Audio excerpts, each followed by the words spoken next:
That's the only other character I can think that made sense. Yeah, they buried it. That Well, that was a movie, y'all. That No way. I can understand why. I can understand why Ghibli films are so. This is what started it, and I can see why. This definitely saved their company. I mean, it hits different. It hits different. Well, I liked the fact that I actually recognized at least a couple of the voice actors in this in the Japanese. I'm glad Shia LaBeouf was in it. Like I said, I'm talking about. I know what you're talking about. It's fine.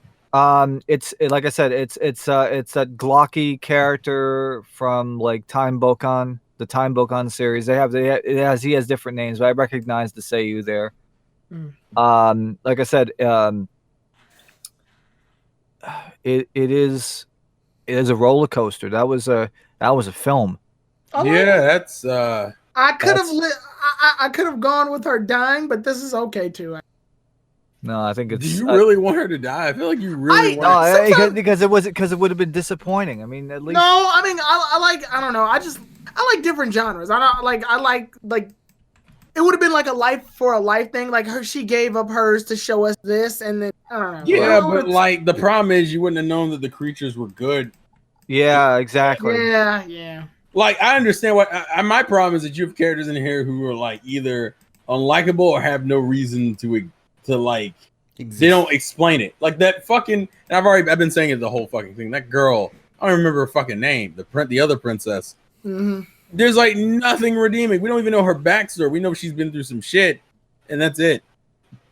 I think at the end of the day, she was just stubborn. She thought she could fix things her way. Yeah, but it's weird because she kind of wanted to believe in her, but like refused to like double down on it at any point. So she just Well, yeah, literally, there's people that like try to understand, but they just don't.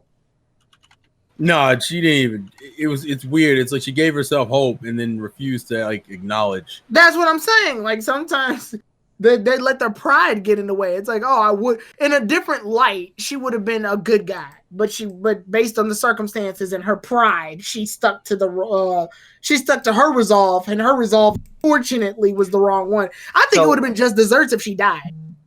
Yeah. So by the way, lost another arm. So by the way, the Disney dub, which is why you heard Shia LaBeouf, 2005. Yeah, I figured they didn't dub this thing for what was that? 16, well, the original dub was 85. I will say that's a pretty good dub though. Still. Oh, 85? Yes. They dubbed it like a year after it came out. Yes. Damn. Wait, how come we're watching that one? The Disney dub isn't bad, all things considered, though. Okay. Yeah, it's really good though. Yeah, I was surprised. It makes me curious what the other dub sounds like. Right? Yeah, okay, but one of the guys, one of the soldiers was in Rama 1/2. I don't doubt that. Yeah, I don't doubt that. Rama 1/2 is around this time. So let's see. Oh yeah, by the way, let's see. So Sumi Shimamoto, who is Nausicaä in this film, she was a mermaid. She was a mermaid in Dragon Ball. Random characters in Anpanman. Let's see. One character in 1984 in Doraemon. Consider we just sit here for 2 hours, real quick. That's also, she was in Sailor Stars randomly. Let's give a score. Let's give a score. Oh, wait a minute. Wait a minute. Hold on. She's Yukiko Kudo in Detective Conan. This is in full geek mode, y'all. But I guess if I had to rate this out of 10, I think my only problem is that like the message. It's one of those. It's a weird film where, in the sense that like I can fuck with the message. Do I feel like I needed to watch 2 hours to fuck with this message? I don't know, but it also is a difference because this movie came out like 6 years before I was born. So like back then, times were different. And this message had to be. Oh yeah, and she was in that castle of Caligostro in the fucking loop in the third movie. That's why yeah. So I understand this now. But okay. It's one of those films that it's the cinematography, the fucking animation, the fucking music. It works as an all-together piece. There's a few things I don't care for. Bitch face is primarily like one of the main reasons. In 2 hours, I don't know how I feel about it. I feel like this is a film. There is a moment where it kind of drags. It's one of Not those things really. where like I disagree with that. I think they could have been more efficient with it. I'm not gonna say it drags, but I feel like you could have cut certain sections out and you would have been fine. I'm fine with it. I mean, to be honest, actually, I didn't feel bored at all watching. I this wasn't movie. bored. No, we're not saying that. I think No, but Terrell I'm saying like if you're gonna make a 2-hour film, I feel like a lot of it was. It's weird. I would say the setup for the film kind of. There's no right way to say it. It's one of those films where I don't feel like there were a bunch of filler or nothing in it, but at the same time, I feel like it's still too. It feels like it didn't need to be 2 hours. That's the difference. Not that it was a bad 2 hours. It just didn't need to be 2 hours. I feel like that's gonna hurt it a little later when it ages. It's already aged as it is. It would require a lot of patience around. Yeah, but like it's still a beautiful. I think it visually looks great. I think the music is great. Sound selection is fucking amazing. So if I had to rate it, I'd probably give it like an 8. I think my main two problems. Give it an 8 too. I think my main two problems is bitch face and the fact that the message 9.25. Okay. I'll let you. Did you want to give it more praise? Or like I would say, hey, and also the who was it? Lord Yupa was Inspector Zenigata from freaking Lupin the Third, the original one. So that's why I recognize that shit. So again, great voice acting, the storytelling, great stuff. And now that I've watched this, now I understand why Ghibli movies. This was the start. I mean, I really think that this is my kind of thing. I mean, it's very deep. It really gets down to my soul when I watch something like this. So now remember, TSS, you gave it this higher praise. That means we got a whole bunch of other movies. Yeah, this is only the first one. Yeah, we got a whole. This is only again, this is only the first one. I mean, there's going to be hits and misses, but again, yeah, I was going to say this is. I mean, for me, I think what it sounds like this is your standard, though. This is like the standard, the bar. Well, I mean, this is one. I mean, like I said, things could be better. That's why you gave it such a high score right off the gate. Right off the gate, because this is what. Remember, I rate it to the way I feel. I mean, I'm not. Yeah, that's way. It's a personal score. Yeah. Because realistically, because if I was being objective about it, I would say like if I was just judging it purely off of the story, it probably would have got knocked down like another 1.5. Well, yeah, that's just a story, but everything's combined here. The voice acting, but the fact that the visual of the audio visual was so good, I couldn't. Lin M1 drums for the win. Also Yamaha DX7. When a movie is this old, like 1980s, I tend to increase a score if it holds up. So I think this held up very well. I would watch this to this day if it was just on TV. Here's the good news. The next film's even longer. The next film's like 2 hours and some change. 2 hours and some change. But let KG out. I want to let KG. Yeah, KG, go ahead and do your score. Let's see. Overall, I honestly would give this film an 8. Yeah, okay. So we're all three of us are in agreement of 8. Yeah, the reason why is because, I feel like, first of all, this film took a lot of directions I was not expecting to see, which is a good thing, of course, because that is good. I also love the female lead. She's great. She knows what she needs to do in the situation, but unfortunately, she lives in a society where people just do not want to listen to her. And well, I mean, she kind of just represents the old school, like, mindset. I'm the only one who. Yeah, like I get it, and I know what needs to be done, and I'm compassionate towards everyone, but like. I live in a world full of war. I feel the problem that my issue is that like because I've seen that kind of story done before and I've seen it done better or in a more efficiently. Well, you got to remember it's hard. That's the reason why I'm saying this is in a time period where that story was introduced. Yeah, but what I'm saying is that because I'm talking about in terms of its age, like as of now, it's because remember I'm not reviewing this as me from like 10, 15 years ago. I'm reviewing this as me as a 28-year-old. Because I've seen it, its age hurts it a little bit because of that. But it doesn't take away from everything else it does. Yeah. And it's still done. Even if a story's been done before, you can still find it entertaining if everything else comes together. And it just happens to be one of those films where everything else comes together. Hence why it would still get a great rating from me. So I just realized something. We started off with the wrong film. What? What do you mean? Let me tell you why. Technically, Nausicaä of the Valley of the Wind is not a Ghibli film. The next one, which we're going to see, is Castle in the Sky. That is the first one under Studio Ghibli.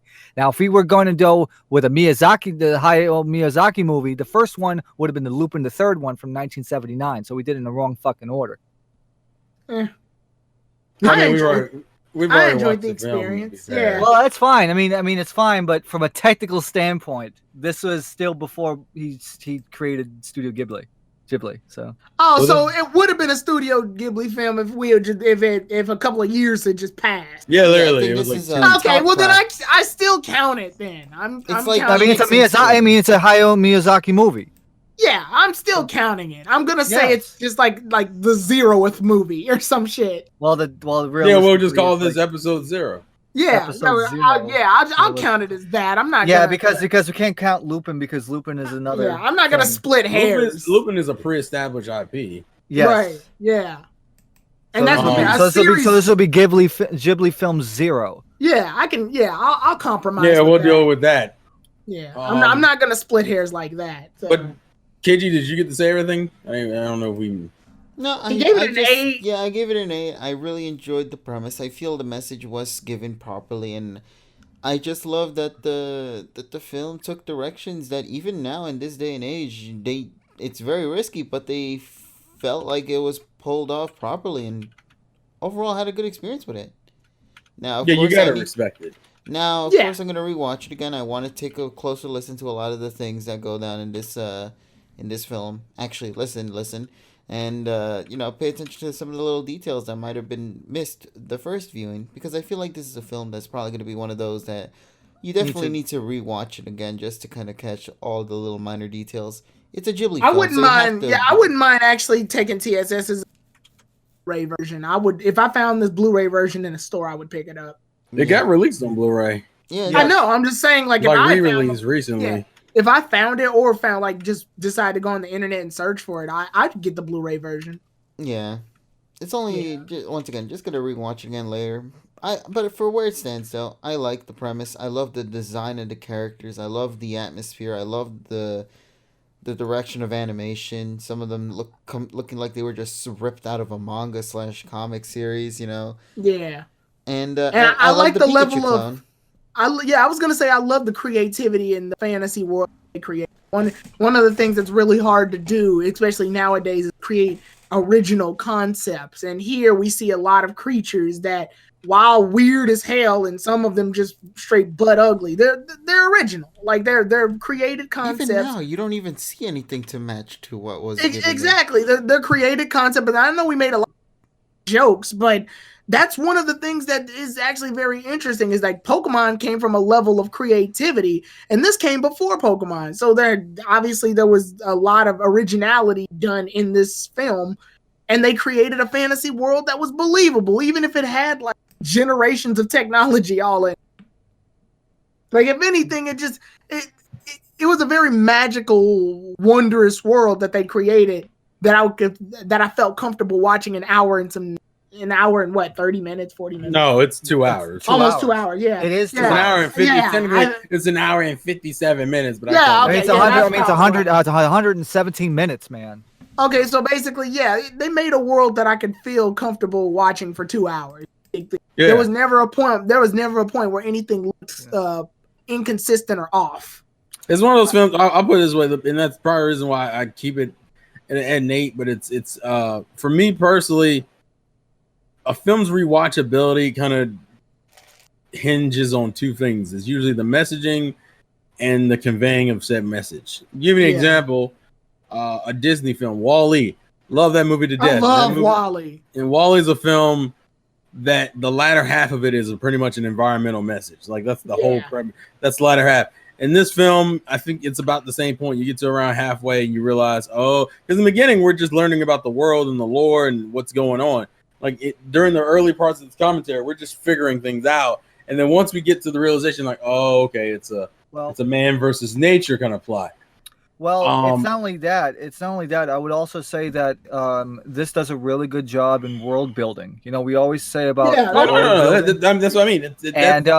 But realistically, like I said, as I mentioned during the film, it reminds me of like Nobunaga no Yabo. You know, Nobunaga's Ambition, where you have like the 3 different countries, or in this case areas, and they're vying to try to save the world. And I really think that, you know, for me personally, you know, it was just a great, it was really immersive. That's why I'm giving it such a high score. For me, it was like I was like suspended animation for 2 hours. I was just like zoning everything out and just focusing on what was going on. And I really enjoy this. This is the way I put it is that if I was reviewing it for what it did at the time, it's probably like almost a borderline 10 out of 10. But in the modern age, the age is a little bit of the age is shown, but it's not necessarily, to me, it's not even the music or the art. It's primarily in the storytelling. Yeah. I've just seen the story told better. That's why I dropped it from, I would say at the time, it probably would deserve like a 10, whereas now I think it deserves like an 8. Which is still a huge testament considering this film is fucking 26 years old. That's crazy. The film this is one of those films that I would say it's 30. 30? 36. It has to be. We're 2020 right it's now. 1980. It's 1984. It's 20. It's 26. Oh, 36. 36. 36. That's what it was. 36. Because we're in 2020 right now. Yeah, 36. It's a 36-year-old. I was gonna say that's still, to me. That's still a hell of an achievement to be that good after over 3 decades. Yeah, you want to know one thing that I do appreciate about what TSS and you were saying about the world building. The beginning, well, a lot of the movie is show not tell. Yeah, it really gives us a chance to absorb the situation. There's no narration like my name's Nausicaä and blah blah blah. No, none of that. Literally, she does most of her action without talking. Yeah, we just see it. We just see it. She does. She doesn't even speak within like until she gets to the village. We don't understand who she is exactly. Like we don't even know who she is until she's introduced in the village. But we see by her actions that who she is. We can tell just by her motions how she communicates with the animals. Yeah. All of that. That she is definitely a peaceful, very passive protagonist here. She'll do what was needed to be done, but she won't do it in the most the most aggressive tone. She's the polar opposite of the girl that Terrell hates, because that lady does actions without thinking. Where she's putting deep thought into it. She could just stab the hell out of the Ohm, but she's not like that. She comes by the Ohm, she distracts it, she tries to communicate with it, she tries to lead it to a different area. But we see all of this. We never get told it. She never goes to another character and says, I'm going to try to calm it down or anything like that. She just does it. And that's something that we're missing a lot of in movies and TV shows nowadays, where it feels like the character has to say what they're going to do. They have to tell us what they're going to do. They have to lay out the whole foundation of what their motives are first, then do it. Just do it. It's kind of funny to say that, given that. I got the Shia LaBeouf. It's just like, I don't know. It's just, maybe it's the era, or maybe it's just this movie. But in this era, I feel like characters just did their actions, and that's one thing I do appreciate about this movie. So, good all movie. that being said, good way to spend an afternoon. Yeah, or night. I'm about to say night. Also morning. Also, technically, this movie debuted on March 11th, 1984. So pretty much.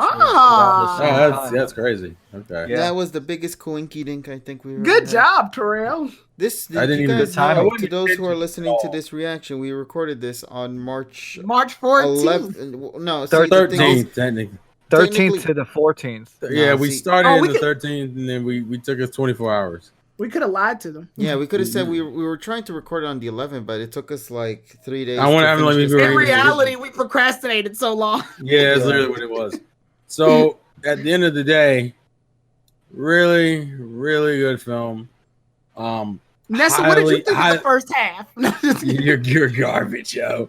Highly suggest you guys watch it. I think it gets a very obvious recommendation from all of us. And then the next film we're gonna do is Castle in the Sky, and hopefully we'll have some more female representation in the next review. I don't know. We'll see what happens. It's been 2 hours. It's 2 a.m. right now, guys. Yeah, I'm sleepy. So I need an excuse to wait for my Dragalia. more than likely, we're gonna put the commentary, the entirety of the commentary, on the Patreon, with maybe some clip teasers on YouTube to see what happens.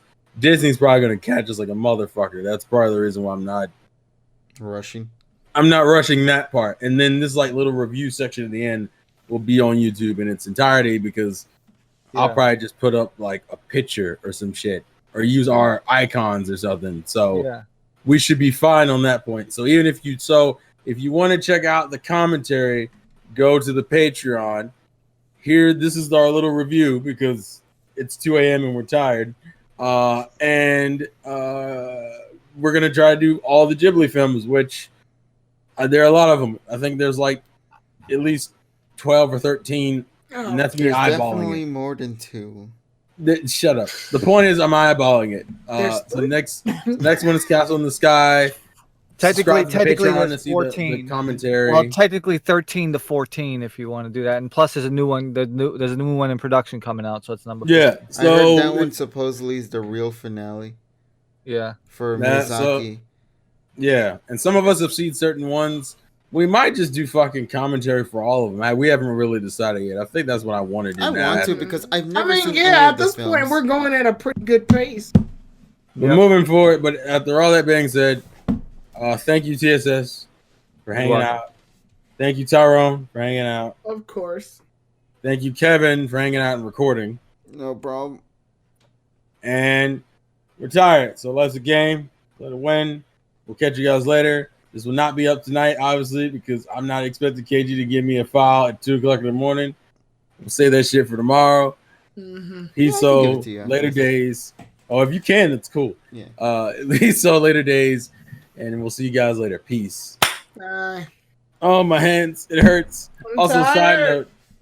side note. Well, and I guess I'm gonna have to pay for a Vimeo account. I think that's what I'm gonna have to do. You look like a Vimeo. Because Vimeo charges you depending on how much space you use. Oh.